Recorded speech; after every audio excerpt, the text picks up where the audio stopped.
생활습관 결과 입력하는 방법을 설명드리도록 하겠습니다. 1차 검진 결과 대상자 중에서 구분의 일반 검진 말고 생활습관 대상자가 있습니다. 이런 환자는 1차 검진 결과와 별도로 추가적으로 생활습관 결과를 입력을 해야 되고요. 입력 방법은 마찬가지로 검진 결과 입력, 대상자 등록에서 등록 자료 조회, 그래서 해당 환자를 찾으셔서 일단 건강검진 탭의 대상을 누르시고요. 1차 검진은 다 입력이 되어 있고 판정까지 되어 있는 상태에서 여기 보면 추가 검진 부분도 확인을 해 주셔야 되고요. 건강검사 대상자와 인지기능장애는 아마 1차 검진에서 입력을 했을 것 같고, 여기 보면 생활습관에서 판정된 그 생활습관 흡연이라든가 음주, 그 다음에 비만, 여기 보면 5개 항목이 있죠. 생활습관을 클릭하면 흡연, 음주, 운동, 그 다음에 영양, 비만, 요거를 순서대로 입력을 하셔야 돼요. 흡연은 당연히 그 흡연자, 음주는 이제 그 최대 음주량을 초과하거나 또는 포금하는 경우, 운동은 아마 대부분은 아마 이 대상자가 될 거고요. 영양도 마찬가지고, 비만은 이제 환자가 원하는 경우에 할 수도 있지만 대개는 이제 BMI가 25 이상 그렇게 해당하는 환자들에 대해서만 하시면 되겠습니다. 비흡연자라든가 비음주자는 요 흡연이나 음주는 하지 마시고요. 운동은 모든 환자, 영양도 모든 대상 환자, 비만은 일단 BMI 25 이상 또는 환자가 원할 경우에 추가로 상담을 하는 것으로 알고 계시면 될 것 같습니다. 먼저 비흡연자이기 때문에 요거는 이제 흡연 대상자가 아니기 때문에 하지 않으시면 되고요.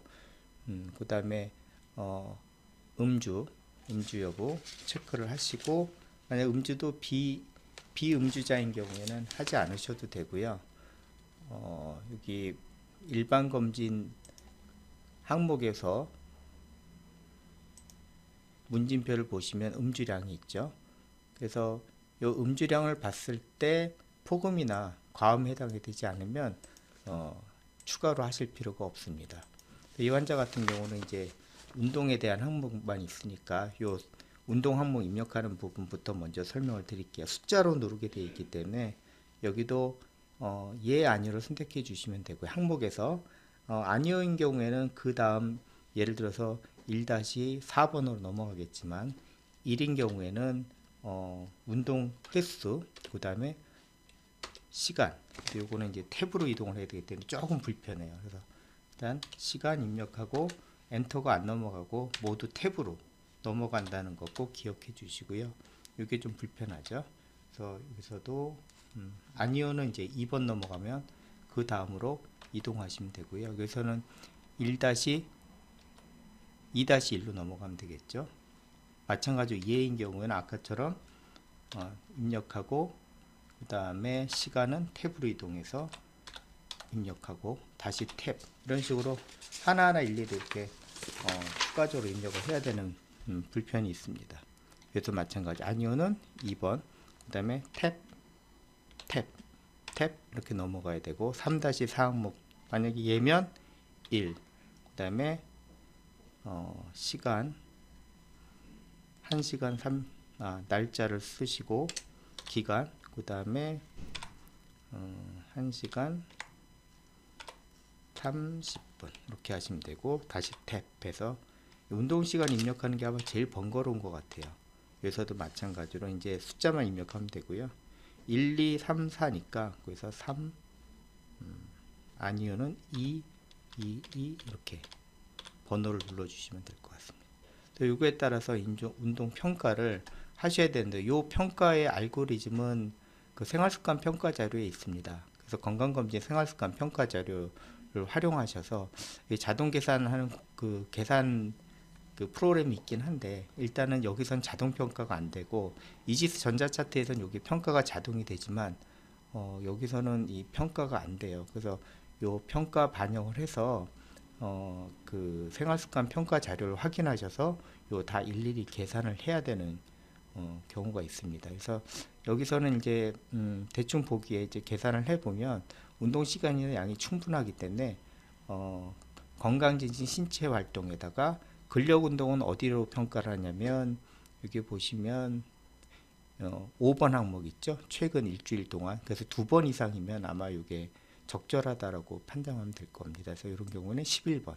그래서 이 판정 시간 곱하기 강도에 따라서 이 기준 판정하는 경우가 있으니까 이거는 반드시 확인을 좀 해주셔야 됩니다. 그래서 여기 보시면 뭐 판정은 뭐 운동이 부족하지 않아도 여기서 보면 필요한 운동을 권고할 수가 있어요. 그래서 처방 시간 보통 저는 이제 기본적으로 이제 나이에 따라서 50세 미만은 빠르게 걷기, 50세 이상은 뭐 걷기 이 정도로 하시면 되고요. 그다음에 검진 일자, 예, 보통 1차 검진하고 같이 하기 때문에 검진 일자는 1차 검진 날짜에 맞춰서 하시면 됩니다. 1월 8일이죠. 1월 8일. 1차 검진 결과가 이 환자가 아마 일반 검진 결과가 1월 15일로 되어 있기 때문에 이제 8일로 고쳐야 되겠네요. 검진이 1월 8일이기 때문에 어쨌든 여기서 생활습관 운동 저장 누르고 다시 시작할게요. 자, 이렇게 검진 일자보다 앞서서 하면 안 된다는 얘기인 거고요. 그래서 이 환자도 생활습관 다시 운동 검진 일자 1월 8일로 다시 정정하고요. 검진 장소 내원 판독의사하고 똑같죠. 이 부분. 자, 그 다음에 영양은 좀 빠르게 입력할 수 있어요. 영양은 이제 항목 숫자를 알고 있으면 입력하기 좀 편하거든요. 1, 2, 3이 있기 때문에 문진표가 있다면 요 위치에 따라서 체크된 순서 따로 한번 입력하시면 좀 편리할 것 같고요. 요걸 빠르게 입력하는 방법은 좀 개인적으로 잘 익히시면 빨리 입력할 수가 있습니다. 이렇게 됐죠.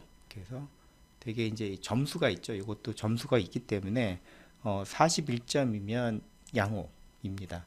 요 점수 판정도 생활습관 판정 기준에 있으니까 이것도 참조하시고 여기서 1번인 것들 아닌 경우 이런 거 그러니까 여기에 보면 점수가 1점인 경우에 아마 요걸 체크를 해 주시면 되고 여기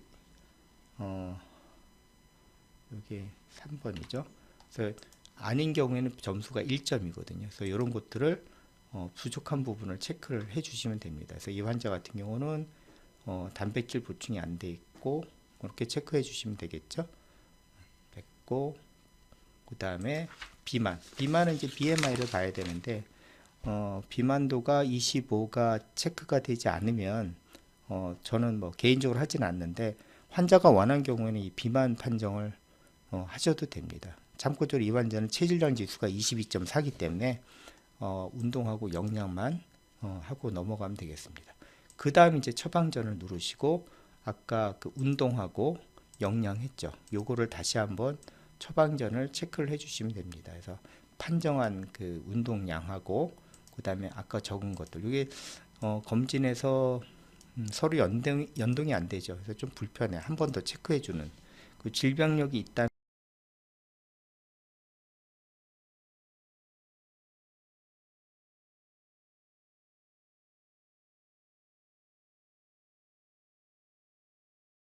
그래서 필요했던 체크했던 항목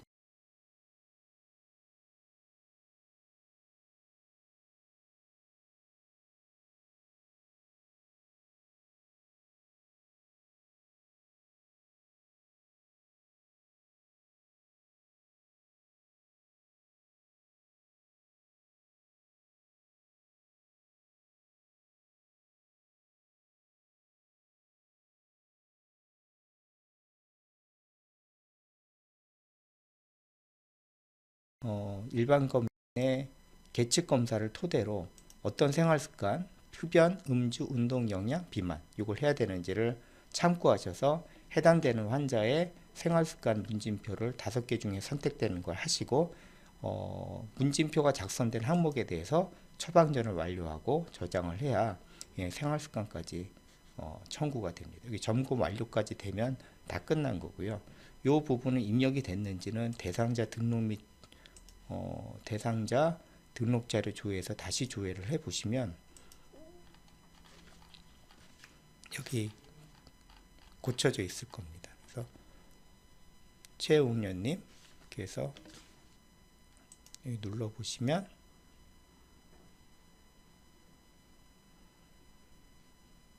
검진 대상 및 수검 상태 여기서 봐야 되는군요. 여기서 바로 들어가서 보셔서 보시면 생활습관 검진 입력 일자, 검진 일자 이렇게 되어 있죠. 그래서 이상으로 1차 검진하고 했던 환자 중에서 생활습관 대상자 입력 항목 요거 입력하는 방법을 2019년도 기준에 맞춰서 설명드렸고요.